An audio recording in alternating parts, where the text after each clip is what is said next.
Are you looking to make some last minute adjustments to your sideboard for this week's upcoming PQ? Or maybe there's a particular matchup giving you a little trouble and you've been bashing your head against the wall trying to find some creative solutions. What's up, guys? KTOD, Matty here, up on the main channel, hitting you with some hate cards that you can pack for this upcoming week and the upcoming weeks of the PQ meta. Now that things are starting to materialize, shape, coalesce into a more clear picture, I think this is a time that you can really get creative and find some silver bullet cards that can swing a matchup for you. Whether it is cards you've seen on the thumbnail, like a scanning officer to come in there and pluck some pesky cards, or time walk a Han player, or maybe just Fang Fighters. But this is the part of the meta where things are clearer, and so I'm going to go into some cards and the reasoning why I have them, some strategies that I've been using in playtesting that I think would work for you. And as always, I'd invite you to hit me in the comments with some things that you're thinking of that could be really good for this upcoming weekend. All right, so the first card I want to talk about, it's not a surprise. It's Scanning Officer. I think that we've seen Han dominate the meta, and so when I'm looking to kind of go against a PQ weekend, I'm going to bring stuff for the top dog, and so I think that Scanning Officer is that card for you. One thing I really like about Scanning Officers, it's not only good against Han, but it's also good in some other areas. We're seeing more smuggle come out of like decks like Quinlan. We saw two main deck techs out of the PQ top 4 player in New York. I run a lot of smuggle in my version. People in the thread know that. And so also Sabine has some decent smuggle options. So you could get a little, if you're like looking for those extra cards, you have just too much chaff to take out. You could even bring one in there. Could get a little crazy. Hit a Cassian like at the right time. But anyway, and we're seeing Green Han emerge. Now, one thing I want to say about Scanning Officer, right? In my opinion, against Yellow Han, it's one of those cards that you can slam early and often. If they are tapping on that first turn, trying to get out a 3-drop, I think it's completely reasonable to go and throw that Scanning Officer down and really try to screw up their game plan, completely blow out their first turn, as well as hit some key targets like a tech, like a DJ, like a blaster, that can really give you trouble later on in the game. Now, when we're playing against the Green Han, I've noticed, and I've been playing that deck a lot, and one thing I've really noticed is it has less smuggle, right? It has DJs, it has blasters, it has techs, but outside of that, there's not as much smuggle cards as the yellow version. So I try to not slam it down early all the time. One exception to that is if they're trying to go for that first turn resupply. I think it's a cost-effective chance to try to go for it and try to stop that first turn resupply. But outside of that, I'm really waiting on key turns like a Han flip turn, something where I know that I have a higher likelihood of hitting a smuggle card, and just by tapping down, 1 or 2 resources is really going to screw up their turn. And then obviously the other good time to use it is when they have a tech out, because then it's live for everything, which is really great.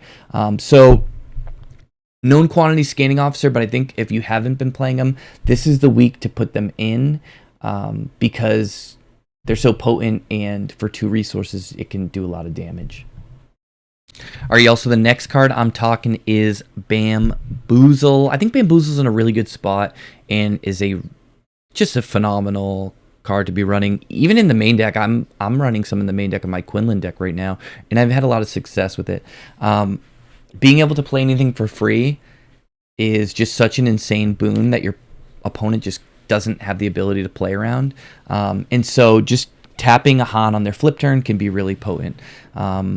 I've been playing Quinlan Tarkentown, and one thing that it has a little bit of trouble with is suited up leaders. You can't bounce them, and so you need to find a way to deal with them.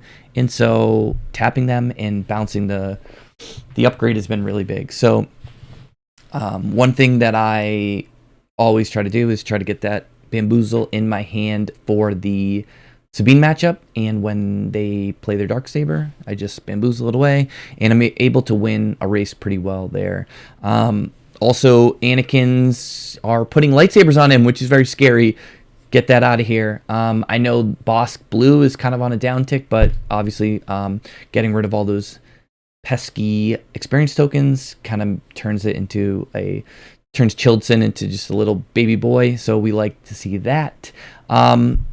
Elsewhere, I'm using it. Oh, Wing Leader, the Rebel Han deck. And obviously Sabine, you're going to hit a Wing Leader. You are going to make them very sad. But so Bamboozle for me has a lot of cool options. And if you're playing a deck that has Smuggle or has any kind of card draw, you're just at a better predicament for playing Bamboozle because you're gonna have more cards in your hand, easier to pitch something. So if your deck plays even just Blaster, there's gonna be a point where you use that Blaster, and so you have an extra card in your hand, easy to ditch. And just like a card like Force Throw, sometimes you have to Force Throw yourself for a big tempo play. Same thing with Bamboozle. Sometimes you're willing to 2-for-1 yourself to win the game, right? So Bamboozle also just tapping like a Ruthless Raider that gets TDR'd or sneak attacked. Can be insane. It can let you win races, tapping a Poe Dameron so he can't, go off on you. All good options. So it's actually a very flexible card, despite the fact that it looks a little more tuned towards upgrade hate, like just tapping something for 2 resources. So I've also been playing, I should have put it in here, but I'll talk about it here. Here's also Leia. Leia, is that flexible. It's a 2/2 now. You don't get to bounce the thing, but does a similar thing. So if your deck is trying to race, or if you're trying to stop a really large tempo play or a Han go off turn, Bamboozle can do that for you. I saw a CAD player play it because of you may discard a cutting card part, the top part of this card. So a CAD Bane player played Bamboozle against me just using the top version, which is pretty wild. So you can get creative with it. You can get tricky. I think playing something for free is always kind of insane. I think as the game goes on, especially next set, Bamboozle stocks on the rise. So yeah, Bamboozle rocks. I love it. I swear by it. I think it's a great card, and I think if you play it in your 60, maybe in your main deck, if you're a Quinlan boy, it will serve you well. Ooh yeah, Bamboozle. All right, so the next card, I don't think I need to spend 3 minutes talking about disabling Fang Fighter. Disabling Fang Fighter is in a great spot right now. There's Boss Green is on the rise, and Boss Blue is still floating around. You have Quinlan Green playing that bounty package. You have Darksaber Sabine. You have experience tokens. You have shields. I think that this is the week that you can play one main deck, and I think Mike played one main deck Fang Fighter in his Django deck, and I think you can pop one in the main and have some in the sideboard. Even in like Quinlan, like you can pop 7 Fleet Defender shield and then hit the ping. That's pretty dope. So again, like this is the week where you identify the key matchups that you want to work on. If Boss Green is giving you trouble, pack a main. You know what I mean? Like I think that deck is popular. I'm seeing it a lot make the rounds in playtesting. I'm seeing no reason for you not to try it out. So Disabling Fang Fighter, that's a minute. Booyah. Oh, another quick thing I wanted to say about Disabling Fang Fighter is that I'm also noticing a lot of people playing like Make 'em Have It style, early upgrading their units, like putting a lightsaber on Yoda like right away, especially if you're not in yellow, just not even caring about the bounce, just saying, you know what, I'm going to go for it. If you bounce it, I'll just get it back with like a Razor Crest. I'm seeing that kind of style of play lately, and I've actually been seeing people trim waylays anyway, so that's like another reason to run it, right? It's like, oh, I'm not on yellow, I don't have waylay, haha, I have this thing. So just like another little angle there. Man, what can I say? Pack them this week, baby.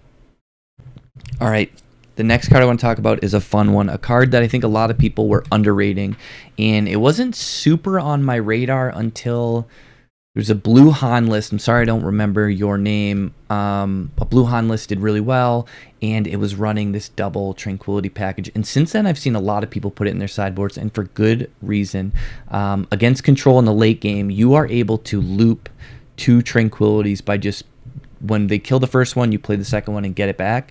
That is a really potent ability and a really potent loop, because in this game, like, we're seeing some of these control and at like mid-rangey Han decks and stuff like that, kind of just have to go late. And Han has beaten control a lot on the premise of like, tech is gonna give them more cards that the control can never do. So it's like a bit of a whack-a-mole. And even in the sideboard, they're playing things like Spark of Hope, right? Get your techs back. Well, this is a similar line of like, I'm gonna loop these Tranquilities, and you're gonna have to keep killing them until you run out of cards. And being able to just keep recurring things will run them out of cards, and so you have this really good option there.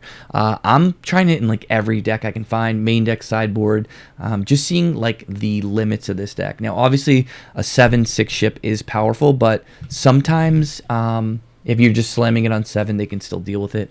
So it's not like, say, a home one that's a little more demanding of an answer, but over time, just finding ways to deal with 7/6 ships can be really problematic.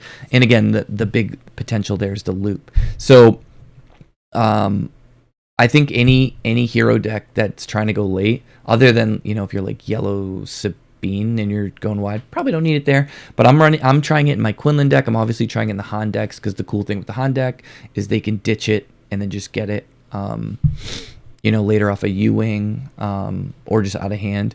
I'm also trying it in Quinlan because, like, force throwing it for 7 is insane, and then using the other one to get it back. So there's just those angles there. But right now, like, attrition wars are starting to come out. You have you have Bosk making its rise. You have Green Han, Mono Han. You have Quinlan. You had Wu crush it with Kira. So anytime you're seeing the meta kind of go a little later, having a tool like this to run them out of cards and always present threats is really enticing. And so I would invite you to try Tranquility if you haven't. And you know what? You can get your promo and pack that one. So there you go. Boom. All right, so the next two cards I'm kind of going to loop together in a little bit of way, and it's really just because they kind of combat this going wide strategy. And so the two cards I'm talking about are Clear the Field. Oh, Grenade Strike and Clear the Field. I really like Grenade Strike right now, especially in Quinlan Tarkentown. You're seeing a lot more people play 1-drops and try to get around the Quinlan, on match on curve ping. And so Grenade Strike is able to, ping anything, right? So it's really cool that you can like ping a shield off something and kill something with 2 power, or you're just getting killing something and getting that little ping to get your Tarkentown online. Greedo and other 3/1s, X1s are coming into the Django list. Also, they're playing the On the Doorstep, so that would take out 2 of those guys really easily. Clear the Field. Let's go back to the card, not my face. Clear the Field also, as a very efficient way to deal with that. And so when we're seeing things that are going wide, we want to find ways to cheaply deal with that. And so for me, I think Grenade Strike is great. You get the ping on something that you missed with curve. You deal 2 damage to something problematic that you can easily clean up or kill. And then you can use the Tarkentown. Bing, bing, boom. You've dealt with 2 things. Same thing as Clear the Field. If they're playing 3 tokens, they all share the same name. Get them out of there. Also, some of the go wide, like Sabine Yellow, is definitely not a popular deck, but is still a very good deck. And if you're Quinlan Tarkentown like me, that I've been playing a lot, that's a hard matchup because they're going 1-drops and they're trying to get around you. And so those 2 cards for me has really helped swing that matchup. Now, you don't have room for everything, and so I wouldn't, we're talking about what to pack for. That is not a large meta share unless you're playing in an area that has it. But it's just the idea, like Django is a larger meta share, and they're also going wide. So one thing I love when picking sideboard cards is like, oh, how many matchups can this help me in? And honestly, Clear the Field, I think it was really popular early and then kind of fell off. But I mean, I just talked about how people are trying to suit up things early and make you have it. Well, see you later, Yoda. We just got a good 2-for-1 with that lightsaber, or things like that. And so I think both of these, I think you could even main deck Clear the Field, but definitely in your sideboard I would look to either of these cards depending on your deck, depending on your lean, because I think that they just hit that sweet spot of cost effective, can blow out certain deck strategies really hard, and then also like they're flexible. You can bring them in a lot of matchups. So we only get 10 sideboard cards. So when things are flexible, that's even better for us. Yeah, Clear the Field and Grenade Strike. get your hypers, get them a rockin'. Speaking of going wide, one card I'm loving right now, and I've seen a lot of people playing it, is Armed to the Teeth. Man, playing this either out of the row or out of the hand late in a phase when you have a bunch of pesky guys, like some, 1/1s, if you're playing through the doorstep, or, I've been rocking Soldier of the 501 in my Quinlan deck, trying to hit some 1-drops and trying to get a little wide against Django. And so a card like Armed to the Teeth can really be a blowout. I've also seen people play it in Sabine. It's just one of those cards that, when they see it coming is not that potent, but late phase, when you have a lot of actions left to take because you have little guys and they've kind of run out of their options, it's just such an absolute blowout. An extra 4 damage is nothing to scoff at, and then they have to untap and deal with it, or it's gonna wreak havoc on them. So Armed to the Teeth is in a good spot. I like it in I like it in all those decks, honestly. Anyone trying to go wide, I think this is a great option. And because it smuggles, it's just always going to be there ready for you. But don't discount playing out of the hand, because 2 is obviously way cheaper and lets you do more than one thing in a turn. And so that's, again, in my Quinlan deck, and I think there's other decks that can run it, but like getting wide with the Soldier kind of leans towards that idea, and so I think this is just going to emphasize a lot of decks are going wide. I'm seeing Django decks play a lot of 1-drops or playing that through the door, and so that's kind of what we're seeing. And so I think that that's a good approach in this meta, to go wide and make them deal with more things, even if they're a little cheaper, and trying to find a way to land these incremental advantages with the cards that they're seeing. Like Quinlan Tarkentown is on curve pinging you. I've actually been picking up a lot of wins in the mirror because I'm going off curve. I've gained some points against Django because I'm playing 1-drops, things like that.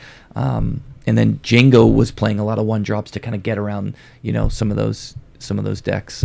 Quinlan are on curve things like Han, right? 501's also been really good into Han. I think just having more things that can interact with them, that they can't bounce or tap. Keeping your coordinate online, that's a big thing in the hero decks that play Plo. You really need coordinate online. Having more homies like 501 are good. And then to help you go wide, or just in this meta, I'm just going to group this in there, is the Jetpack. I think Jetpack's in a great spot. I think there's a bunch of decks, 3 big decks, even though we're not seeing as much Cad Tarkentown. I think it's still a good deck, and so we're seeing Quinlan Tarkentown, Cad Tarkentown, and Django all doing this ping Tarkentown shenanigans, right? And so Jetpack, getting that shield, getting that boost on a primary target first action in a phase, they're gonna have trouble dealing with it. So I think Jetpack is also in a great spot, protecting something that is a little clunkier, a little more like you really need to, like a Poe or or a leader, right? Like someone you really need to get in there. I like it on a leader because then it's harder for them to kind of remove, right? Leaders are generally that way. So Jetpack is also in a great spot right now. You love to see it, because I think like upgrades kind of go in waves, and so also, back to our Fang Fighter, if people are bringing these in, you got them packed. So it's kind of fun that some of the cards I'm suggesting can fight each other. So yeah, that's Armed to the Teeth, Jetpack, and the 501 with the whole go wide package there. All right, y'all. So that's my hate cards that I'm really liking for this weekend. There's a few more cards that I would have liked to touch. I'm liking Senatorial Corvette and Pillage for some of the control stuff, but I didn't want to have a 20-minute long video on just going over every single card. But those are the main ones that I really like. But I'd love to hear from you guys what kind of hate you're packing. I've seen so many creative solutions come in through the deck list. People sideboarding, off aspect barrage, and I've seen, Wrecker and the Quinlan deck out of the sideboard, like just cool stuff. And so I really appreciate all the creativity I'm seeing out of the community. So I'd love to hear things that you got rolling so I can try them out and win more games myself. So yep, that's me. That's KTOD Matty with KTOD Boys. Good luck this weekend, y'all.